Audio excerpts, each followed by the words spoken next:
Hello everyone, Rebecca. I hope everyone is enjoying the final days of summer. It's back to school time again and we are approaching the fall season. So start getting those warm clothes and sweaters out. I wish all students a great school year. Stay safe and stay well.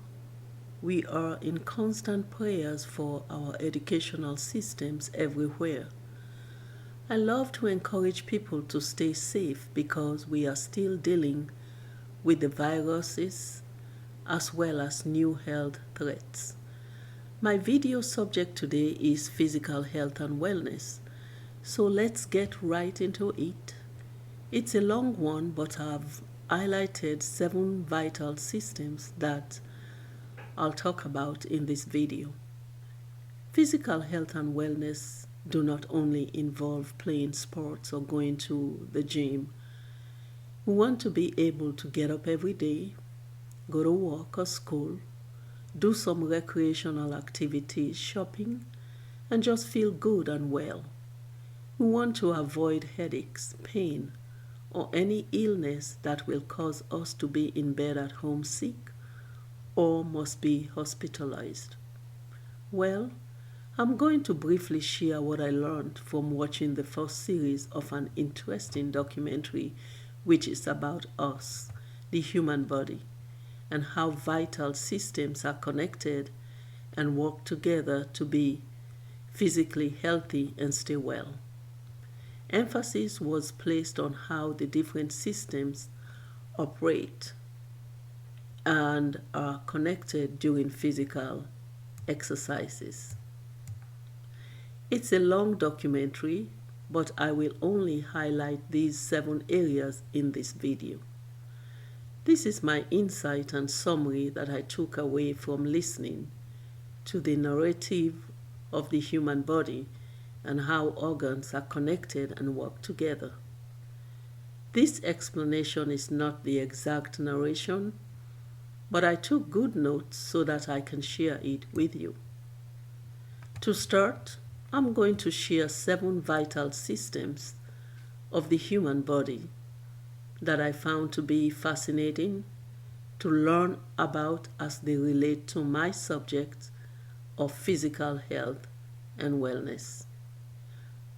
They are oxygen, lung and respiratory system, blood, circulatory and vascular systems, heart, cardiovascular system, brain, central nervous system, muscles, muscular and skeletal systems, mind, thinking, feeling, wanting, emotions, broken heart syndrome, anger, and love, and how they are extremely important and connected to each other and different parts of our body for our total physical health and wellness balance.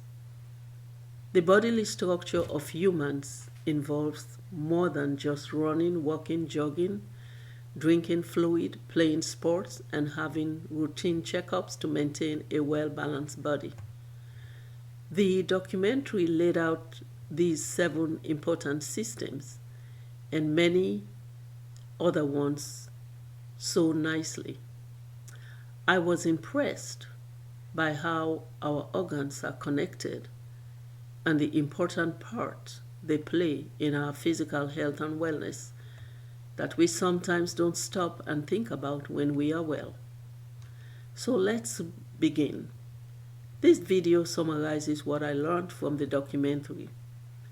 They will not be in the exact order as I listed them, but I'll randomly cover all 7 systems in this video. Doing my research, I learned that the one major thing that humans need to survive is oxygen. Without it, we will die in 3 to 6 minutes. I found out that humans can live for 3 days without water and 8 to 21 days without food. All our tissues need oxygen to survive. But this is where the other systems come into play to make it happen. Oxygen is the most important thing for humans to survive because if we are deprived for more than 3 minutes, we will die. So consistently exercising the heart muscle is important to train it to push more blood out with each heartbeat. When we exercise, our body goes through a lot of changes that occur in our cardiovascular system. The more beats per minute, the more blood flows out of the heart, and therefore more oxygen is delivered to the tissues. The oxygen transfer also increases to our muscles in order that they can use oxygen more efficiently. We must consistently exercise the heart muscle to train it to push more blood out with each beat. When the system runs in an uncontrolled manner, like in a panic attack, the heart speeds up, pumps less efficiently, and is less able to meet the metabolic demands of the body. So we must get control to slow down our heartbeat so that it can properly pump blood more efficiently. As my heart is transformed over time to be able to handle the extreme conditions, so is my brain. It's all a highly coordinated rhythm. The mind keeps everything under control, while muscles all over the body reach their limit in constant need of more oxygen. Our muscular and skeletal systems are designed for us to be agile. Humans are built to move.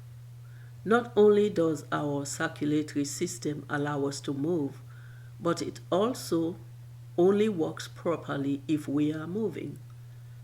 To get the right amount of blood to circulate throughout our body, we need to move for prolonged periods of time. By moving, our hearts can properly accommodate this by making sure that we get the right amount of blood when we need it.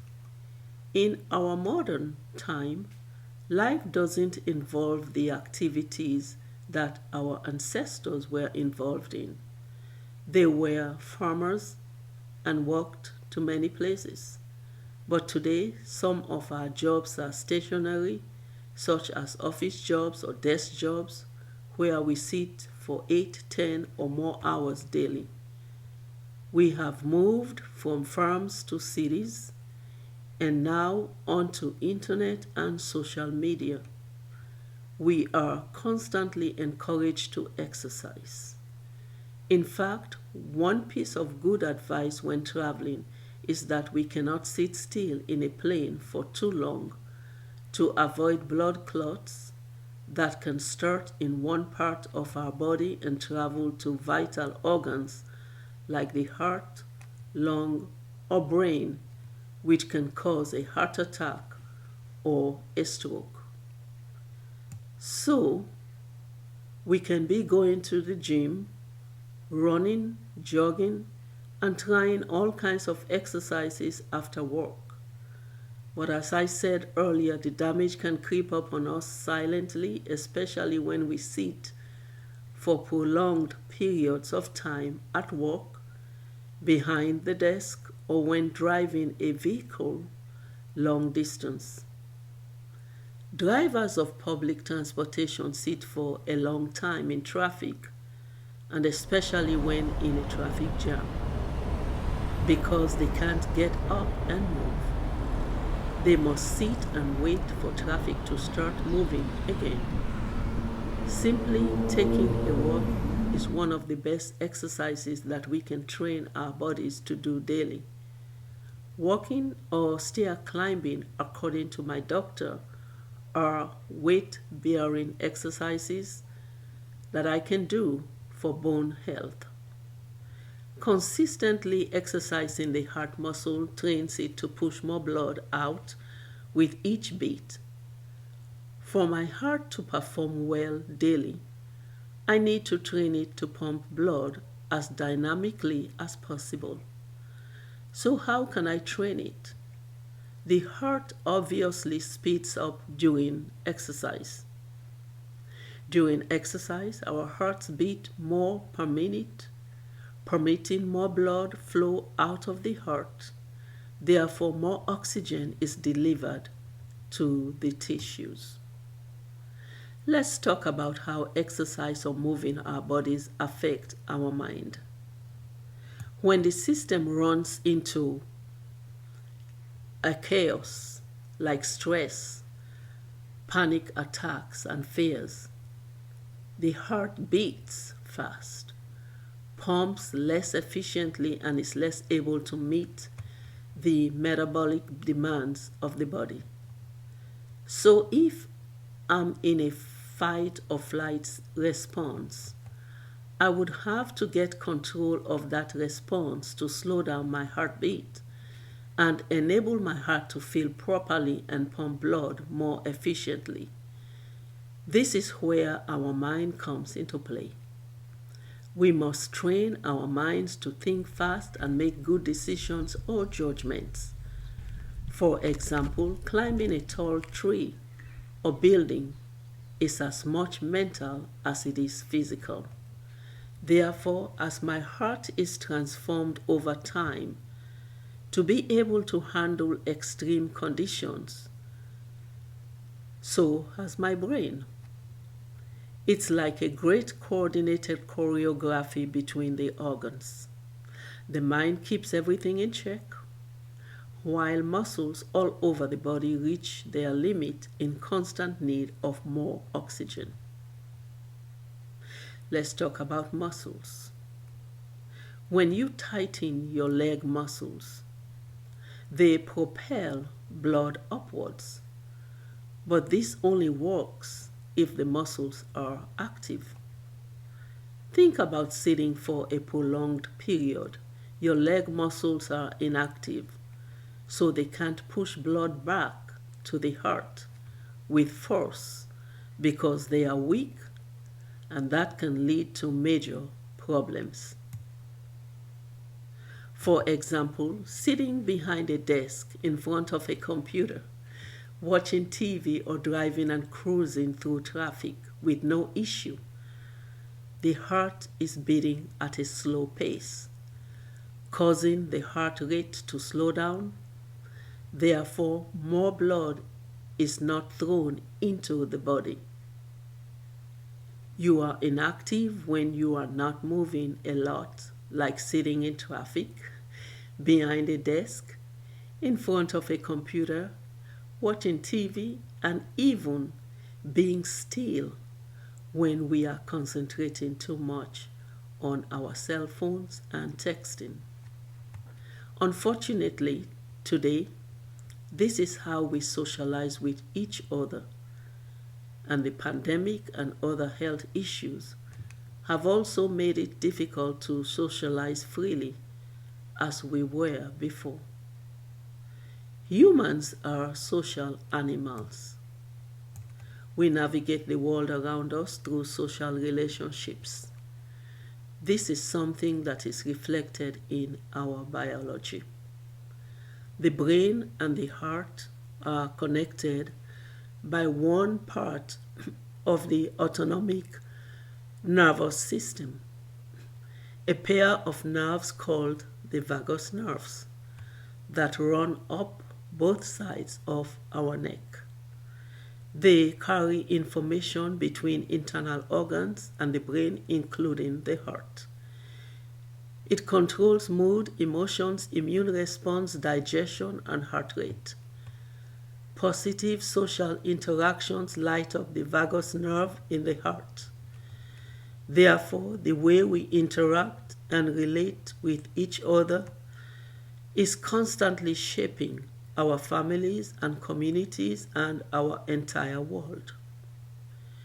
We will experience intense emotional stress at some time in our life, such as grieving the loss of a loved one, loss due to natural disasters, unemployment, separation, or permanent breakup from a long relationship. These emotions can cause severe stressful effects on the hearts of people. Then the hearts of these people are weakened and tend to change the heart shape, which is called broken heart syndrome. Emotional stress can quicken the development of heart disease and increase the risk of sudden cardiac death.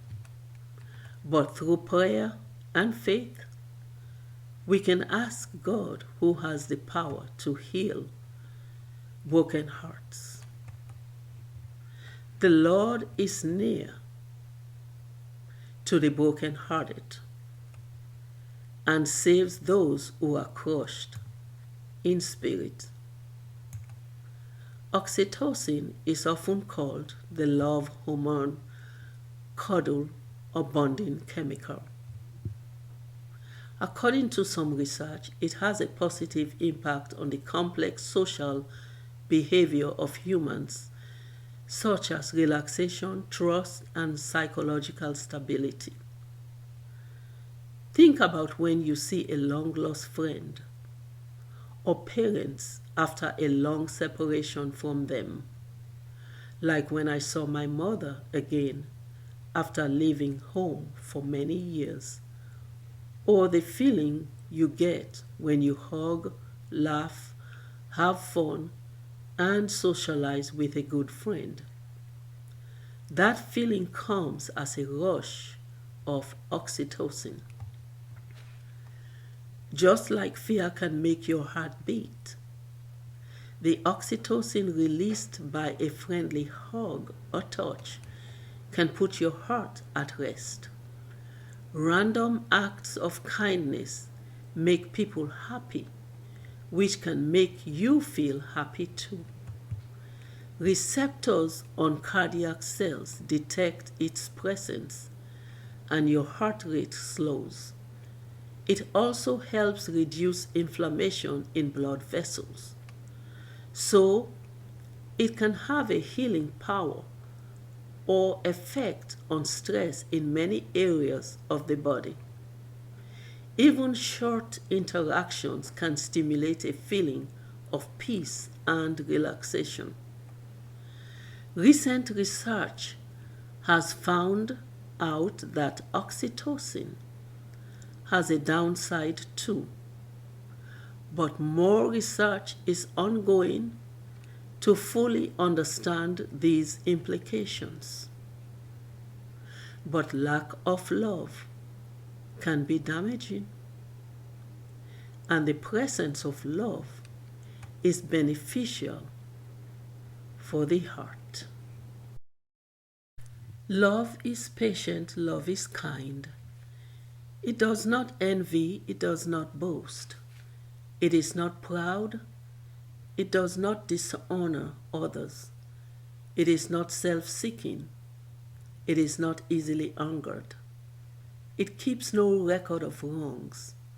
Love does not delight in evil, but rejoices with the truth. It always protects, always trusts, always hopes, always perseveres. Love never fails. Many stress triggers can include the death of a loved one, an accident, senseless shootings and killings, road rages, as we are seeing today, violence, and unexpected loss, as we experience during natural disasters.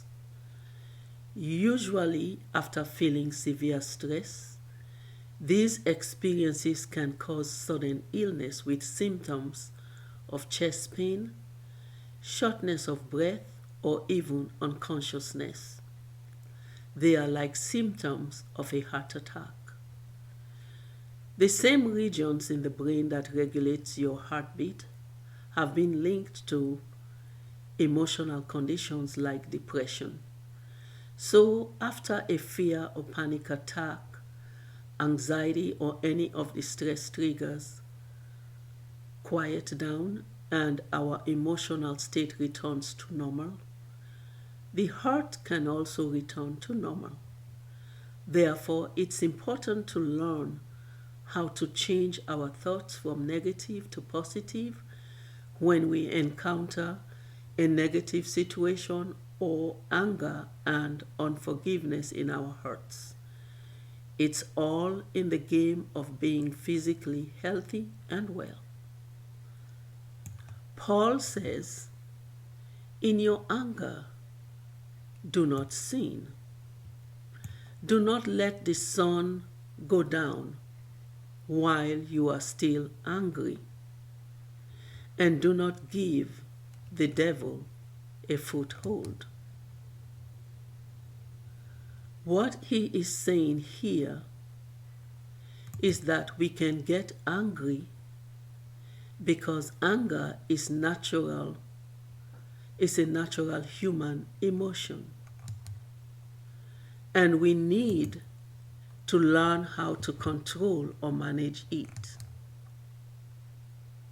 It can be bad because it can cause harm to us as well as the people we are angry about.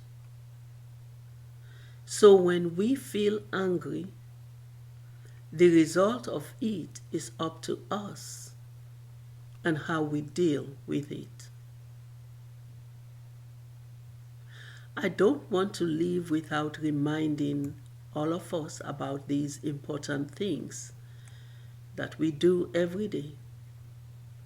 They are part of taking care of our physical health and wellness.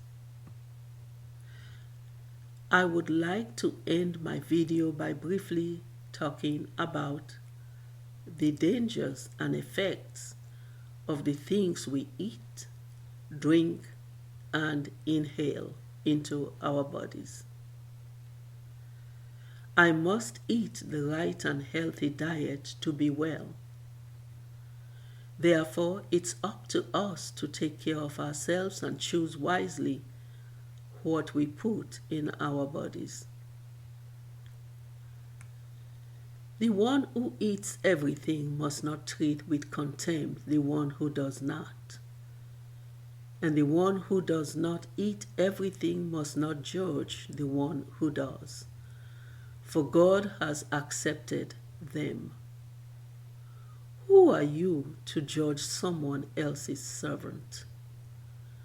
To their own master, servants stand or fall, and they will stand, for the Lord is able to make them stand.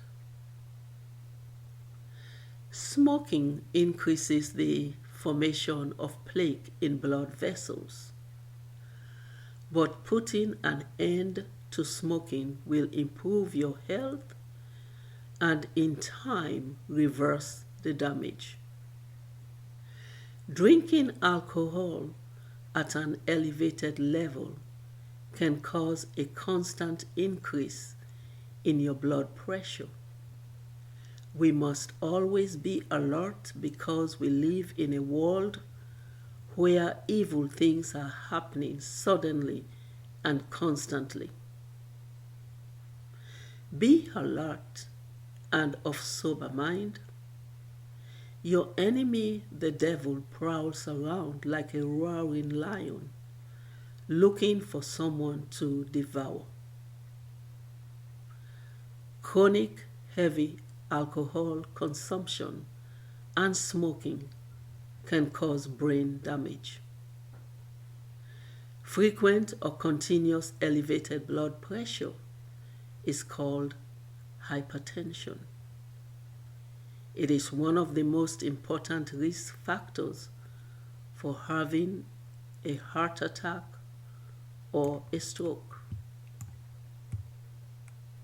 Remember, simply walking and stair climbing, according to my doctor, are weight-bearing exercises for 15 minutes a day that I can do for bone health, which to me is an effective way to exercise at home if you are able.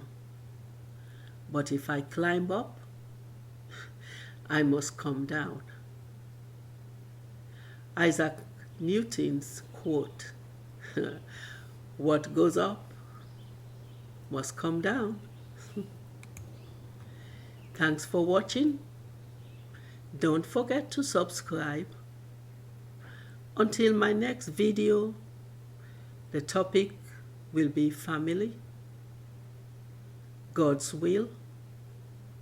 Have fun. Enjoy every moment of life. Stay well and safe. Remain faithful.